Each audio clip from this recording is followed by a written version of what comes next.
حکومڕانی پێدە لە کوردستانی سووریا نێوانیوە بنەمایەک بۆ یەک ریزیانە سیاسیەکان و بەشداریان لە پرۆسی سیاسیدا دابڕێژێت لەگەڵەوەشدا خەریکی خۆ ئامادەکردنە بۆ ڕاگەیاندنی سێ هەرێمی فیدراڵی ئەوەش دوای ئەنجامدانی سێ هەڵبژاردننی یەک لە دوای یەک. بەڕێزان بۆ گفتوگۆکردن لەسەر ئەم بابەتە ئێستا لە سۆدۆ جەدعان عالی نوێنەری دەفگەری چاکسازی کورد لە سووریا میوانمانە ئەفدەمێتە باش کاکە جەدعان خێراتی. کاکە جەدعان ئەمەد بینین پرۆسەسە سیاسی لە سووریا ڕاستی شەلە لێ هاتیە نا گفتوگوێن ژنێف نا گفتوگوێن ئاستانە نکارین و چارەسەریەکێ بۆ وی وڵاتی ببینن سەدەم چییە؟ ئێمە بێژم سەدەما سەرەکە دەست درێژیە پڕبوونە دەولەتان ئێگۆ دەست درێژکردن بناودا جیهانێ تەڤایی دەستی خۆخستیە دناو کێشا سووری ژە ئەمریکانا بگرە و پێدەوەرە حەتانی تقەڕ بە دەرکەبیانی دەولەتە کچکترین و لبنانێ هەر یەک ژوانە دخوازێ بەرجەوەندی خۆ لە سووریادا لەسەر حەسابێ خونا سووریا و مەساڵحی خۆ ئانجی کێشێ خۆ و دەولەتان لەسەر خاکە سووری و سەر خوینا سووری حەسابێ خونا سووری یەک ئالی بکێ و درست بکێ و مساڵحا و اتفاقە و پەیمانیە بە هەڤەچێ بکن سەر حەسابێ سووریاش بەرڤەیەکی ئەس بێژم درێژ کرد و ئەفقاس کۆنگر چێبوون و ئەفقاس لاینگرێ ملەتێ سووری 140 دەولەت هەبوو دەستپێکێدا ئالیکار بوون پێرە دەستپێکێدا تورکیا دگوت حمص خەتاسۆرە و حەما خەتاسۆرە و حەلەب نزانم چییە و هەر سەرۆکێکی جیهانی دەردەکەت و داخوایانیەک ئانجی لێدوانێک دەگوت دەخوات تێرە دەردەچوو دگۆ سەرۆکێ سووری ئەکسپایر بوویە و دەماوی نەمایە و دبابێ ئەرحەلیا بەشار ینی بە عەرەبی ولۆت هاتە گوتنیانی ئەوانە هەمووە تکارێ بێژێ غەدر و خیانەت لە ملەتی سووری کردن ji ber vê yekê şoreşa qurbaniyê zêde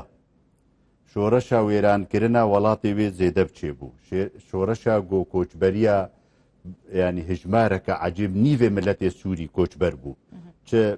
awareya û çi koçber e çi ji derve çi hindir wê wê nade mihim ji ciyê xwe ji bajarê xwe leqiya û derket yanî şoreşa got bêtirîn qurbanî dan di kuştinê de û ricêma got bêtirîn milletê xwe kuştî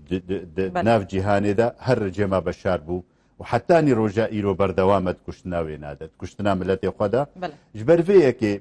ji aliyê kuştinê ve ji aliyê zîndana de ji aliyê koçberiyê de ji aliyê wêrankirinê de bi hemû corê xwe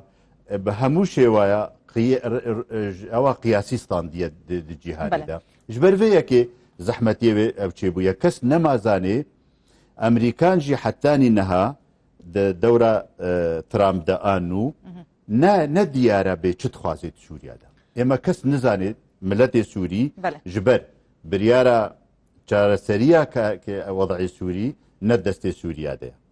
ne destê rejêmê de ye ne destê opozisyonê ne destê milletê heta çira de ew yek rast ku dibêjin Sûriya dabeş bûye bo du alî aliyek Amerîkayê aliyek jî Rûsya anha dabeş bûye ne tenê wê dabeş bibe yani waqع li ser erdê dewletên zilhêz nüfuzê menatiq nüfuz jê re dibêjin coğrafîk çêkirina منطقak heye xet jê re hatiye ew kirin xîzkirin Rûs nikarê nêzîkî wî bibe xetek heye Amerîkan nikarê nêzîkî wî bibe xetek heye Hizbullah tê de îş dike bike coğrafîk heye منطقak heye Hizbullah û Cebhet-i Nusra û Êtundira û ew tê de îş dikin منطقه داعش اگو على اساس همو کس هەوبەش شەڕێ وێ دکن خوازن گۆ داعش تەمام بکن خلاص بکن ji Sûriya em dihunî meselen Amerîkan dibêjin em ê çek dina opozisyona Sûrî hinek grûpê çekdar hene di nav opozisyona Sûrî de em ê çek dinawe bes çê nabe hûn rejêmê dibe bes bo Daeş em didinawe me nedîtiye bi vî rengê henê şert û mer çêbûne على اساس سر ئێمە ئەم وەک ملەتێ سووری دبینن کێشا سەرەکە di Sûriyada rejêma beşar e ne Daeş عرضî derket û derbas bû hat Cebhet-i Nusra عرضî çêbû bi destê Beşar el-Esed em meselê henê alîkariya wa çêbûye û muxaberatê dewletên herêmî û ê navdewletî ev çêbûne îcer çên çaw çê nabe em dijî rejêma Beşar مثلا كتابه مسلح كار بالنسبه كردستان سوريا حتى چرا کاری جهه خود نوا استراتیجا ولات انزل هزدا چیکت مخابن ام يعني تجه خمو كل جبر وضع كردستان سوريا بتايبتي بارتيا بهيدي شورشا سوري دست بيكر هات باتفاق وبتوافق برجيما بشار دا دفرين كردي ورقرتن استيلام كرنج رجيما بشار وريفابريك تشيكر لگور فصالا خوا و هر قناقه که گو کرد دگهش نیده مثلا وقتی وقت انجمن اجتماعی کردی ضمی ائتلاف بون هنگی واتشتک اعلان کرد وقتی هم چونه جنیفا دوی هنگی واتشتک اعلان کرد وقتی چونه جنیفا سی هنگی واتشتکی دی اعلان کرد جاره که کانتونات چه کرن جاره که اداره ذاتی چه کرن جاره که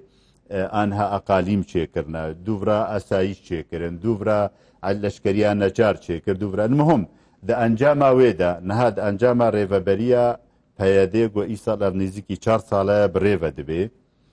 فامیل و عائله کردیش هفکتیه بو زیدی پارچکی جانب جواکی جهفکتیه تشتک ده هفده نهشتیه به هفه گریدان نما یعنی روشا سیاسی خنقان دیه دور پیچ کریه او کریه روشا آبوری زور خرابه او کریه برچیبون و بیکاری دفر کردی دا به کهربا و به خدمت گذاری او ناتشتک نینه یعنی تبی گو رژیم بشار فروکه وانا دفر کردی مان پاراستی نوک حلب و حما و درعا و دریولو گو فروکخانه وانا دهاتن یعنی مثلا بمبا باران دکرن او دکرن لی پیاد آنها بپیمان خواب وک چکدارن وک شریکاکا کمپانیکا امنی به امریکانا را ایش دکه دجی داعش امریکان روش بروش تصریح ددن دا خویانیا دردخن بلاف دکن انه ایما آریکاریا ما آن ام پیاد بس بو داعش داعش وان آریکاریان تشتی داعش تشتکتنه تشتكي خوياتنا تشتكي زلالتنا اما بس ام وقت كردي سوري ام بشك معارضه مثلا اوبوزيسيون ام قال اوبوزيسيون سوري وكا انجمان اجتماعيه كردي تيدنا ام آليه دبلوماسي دو آليه گفتگو چه دبن لسر كيشا سوري چاوا چاره سر ببي ام دخوازن ملت كرد سوري هو بش به د پیشروجا سوريا نودا هەگەر ئەم خۆ بدنە پاش و ڤەکشێنن ji hemû tiştî bêjin îşê me pê tune û va meselen peyedê çekdarê xwe wa şer dike û şerê Daeş dike manavê sînorê me parastiye û deverê Kurdî parastiye û ketiye destê me de newroye hîn rêcê me beşar ez vê pisyarê ji cenavê te bikim peyedê madem cenavê te balkişande ser peyedê ez dixwazim pisyara sîstema federalî ji cenavê te bikim ku piştî peyêde kanton çêkirin piştî wêyekê ku دەسەڵاتداریە کوردستانە ڕۆژاوای گوهاری بۆ باکووری سووریای وان ڕفتارێن وان سەرەدەریەن کووتکەت حتا چڕادا هون گەل سیستەما فیدرالیە نەکۆنەها ئەو بەحث جێتکەن فیدرالیا گۆپایە دێ بەحث دکێ ئەنها ناوێ فەدرالیەت شەمال سووریایە تشتێکی نەبناو و نەبناڤەرۆک تشتێکی کوردی نەتەوی تێدەتنێ ئەو هیچ ئەو گۆر نەزەریە برایەتیا گەلان گۆر نەزەریە الأمة الديمقراطية کار دەکەن لە جەمووی دەرعا وەکە دێرکەیە لە جەمووی حمص گۆر نەباوەریە وێ گۆر نەزەریاوانە براتیا گەلان تشتێکی تایبەت بنەتەوە کورد مەسەلەن عولیت گۆتن ڕۆژئاوای کوردستان مەجلس شعب غربی کوردستان یعنی على اساس ناوی کوردستان دەست پێکا گۆ دەست پێکردن سازیە خۆختا چێکردن ناوی کوردی تێدا هەبوون کوردستانی تێدا هەبوو دوورا هێدی هاتن ژێڤەکشاندن تشتێکی کوردی نەتەوی تێدا نەهێشتن نەها حتا ڕۆژئاواشی ژێڕاکردن فیدرالیە شەمال سووریا فیدرالیا گۆ ئەم دەبێژن وەک ئەنجومانە نیشتیمانیا کوردی وەک بمعارەدەیرە دانوستاندنێ سەر دەکەن و ئەم دخوازن گۆجی بگرێ نەئاگۆ پەیەدێت بێژێت یا پەیەدێت جوداییەوان چییە ئەنە کەسێ داخواست کە دڵگەل پێ ئێمەها مەسەلەن چارەسەرکردنا قەضیا کوردی سووریادا ئەم چاوە دبینن و ئەو چاوە دبینن ئێوانە هیچ تشتێکی تایبەت بە کوردی داخوازاوات نەیەت سووریادا هیچ تشتێکتر نەیە نەد پرۆژێ وادا نەد بەلاڤۆکێ وادا نەد تشتێک دروشمێک و ئانات بن سەهاویدا کار دەکەن و خەباتا خۆتکردنە ڕۆژانەژی تشتێکتر نەیە پرۆژە و ئانادانات بێژمەتە فیدرالیەت شەمال سووریا حتا ڕۆژاواژی جێڕاکرد قبول نەکراو تێدەمێن ئێمە ئەم دەبێژن قەضیا کوردی سووریا دەبێ سووریاک فێدرال بێ سووریاک مرکزی وەک بەرێ نەما قبول دەبێ نەما برێڤەت شێ نەما ئەمان و پێکهاتیە سووری ئەمانە خوا و مافێ خوا تێدە دبینن هەگەر نە سووریاک فێدرال بێ سووریا فێدرال ئاگۆ ئەم وەکە نەتەوەک تایبەتمەندیکە مە هەیە دەوێت جهێمە تێدا هەبێ ئەقالیمێک بۆ ئەم تێدا بسەرێ خوا بن تەڤلی فێدرالیا مەزن ئەم دەبێژن قەضیا کوردی حەل دەبێ چارەسەریا وێنا لەگۆر عهود و مەواسیقی دەولی عهود و مەواسیقی دەولی چ مافی ددنە نەتەوەکێ هژمارەکەوێ هەبێ عەردەکەوێ هەبێ حدودێوێ سینۆرەوێ هەبێ کۆلتۆرەوێ و تاریخاوێ و زمانێوێ نەهەبێ چ مافی دێوانە ئەم وێ قبول بکەن دوێ سیستەمێدا جهێوە تێدا خویۆ نەکردە ئێمە ئەم بنسبەت مەشروعی پەیەدێ تشتێکی وی ئەدبێژم تاکید دکم وڤا بەلاڤۆکێوا هەنا وڤا پرۆژێوا هەنا بەلا سەرکردێکی وا دەرکەبێ وەرێ ببێ مێڤانێەوە ئان لەسەر ڕۆناهیا خوا ئان لکو دەرێ بەلا کەرم کرد شرۆڤە بکەن خەلکێرە بێ ئەم ji بۆ کووردا چ دخوازن ئێمە ئەم چارەسەریە قەضیا ملەتێ کورد بینن قەضیا کوردی دەوێ مافێوی کامل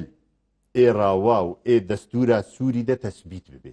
دەستورە سووریا نو ئاگۆوەرێ دامەزراندن و چێ ببێ هەگەر چاودێرا دەولی بێ ئانجی ئەقلیمی بێ ئانجی سووری نەشتیمانی بێ دەوێت جهێ کورد تێدە هەبێ مافێ کورد تێدە زەلال و دیار بێ ji بۆ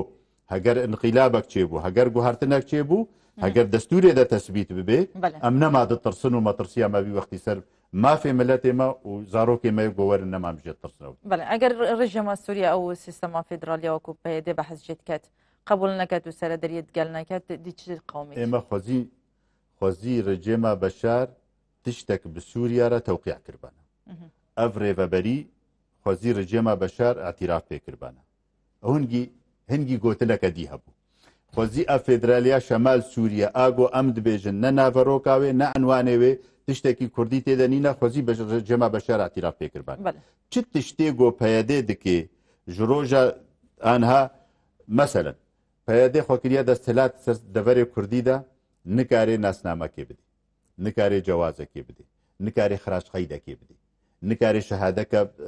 سواقە تڕمبێلێ بدێ نکارێ تشتێکی بکەیانی یا معتەرەف بێ بەس کارێ پەراژ مەبستێنێ ژمەلەتێ مەبستێنێ کارێ باجا چێکێ کارێ زیندانە مەزن بکێ کارێ قوربانیا زێدە بکێ کارێ سیاسیە قەدەخە بکێ و باوژش دەرەوەی سینۆر کارێ وا بخێ زیندانادا کارێ باراگێ مە بگرێ ئێ پارتیەن سیاسی ئێنەوەکەوا دەبێژن کارێ وا کارا و وا کریارە هەمووا بکێ بەس نکارێت تشتێکی کوردی تەسبیت بکێت سەر عەردا سووری ئەنها دهنی